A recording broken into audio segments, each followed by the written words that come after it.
ஜனநாயகத்தின் மாண்பு Joe Biden சொன்னது என்ன?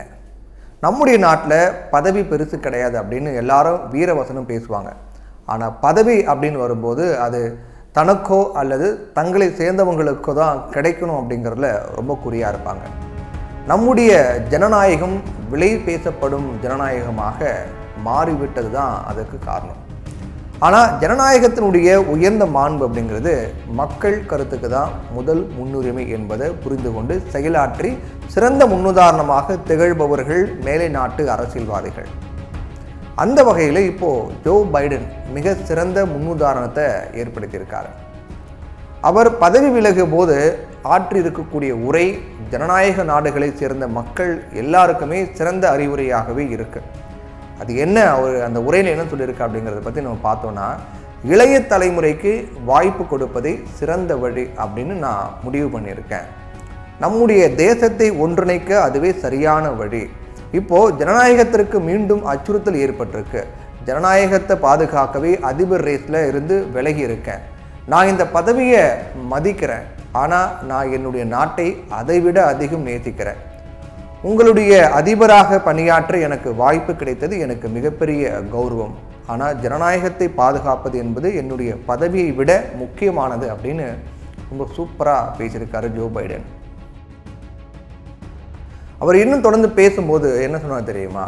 அமெரிக்க ஜனநாயகத்தை பாதுகாக்க மக்கள் ஒன்றுபடணும், இதுக்காக எனது கட்சியை நான் ஒன்றிணைக்கணும் அப்படிங்கிறது எனக்கு புரிஞ்சுது. அதிபராக நான் செய்த சாதனைகள், அமெரிக்காவின் எதிர்காலம் குறித்த என்னுடைய விஷன் ஆகியவை வச்சு பார்க்கும்போது நான் 2வது முறையாக அதிபராக தகுதி பெற்று இருக்கேன். ஆனால் ஜனநாயகத்தை காப்பது இதையெல்லாம் விட ரொம்பவே முக்கியமானது அப்படின்னு ஜோ பைடன் சொல்லியிருக்காரு. அமெரிக்க மக்களுக்காக பணியாற்றுவது எனக்கு மகிழ்ச்சியை தருது, ஆனால் இப்போது நாட்டையும் நாட்டின் ஜனநாயகத்தையும் பாதுகாக்கும் பொறுப்பு அமெரிக்க மக்கள்கிட்ட இருக்கு அப்படின்னு ஜோ பைடன் பேசினார்.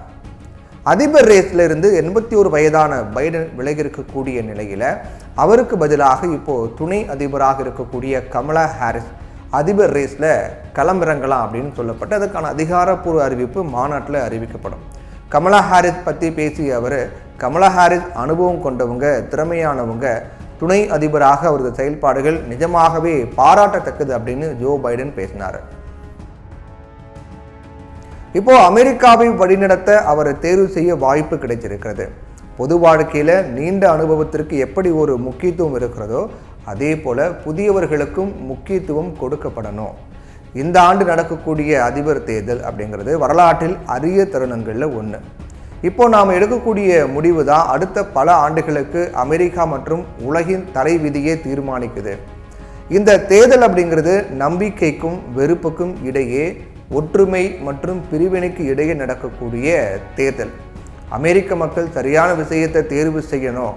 நேர்மை, கண்ணியம், மரியாதை, சுதந்திரம், நீதி மற்றும் ஜனநாயகம் ஆகியவற்றை அமெரிக்கர்கள் தேர்வு செய்வாங்க அப்படின்னு நம்புகிறேன். ஜனநாயகத்தை பாதுகாக்க நடத்தப்படக்கூடிய இந்த தேர்தலில் அமெரிக்கர்கள் சரியான முடிவை எடுக்கணும் அப்படின்னு ஜோ பைடன் உண்மையிலேயே ஜனநாயகத்திற்கு ஒரு முன்னுதாரணத்தை ஏற்படுத்தியிருக்காருன்னு தான் சொல்லணும். ஜனநாயக நாடான நமது இந்தியாவிற்கு அவர் ஒரு உதாரணமாக இருக்கார்.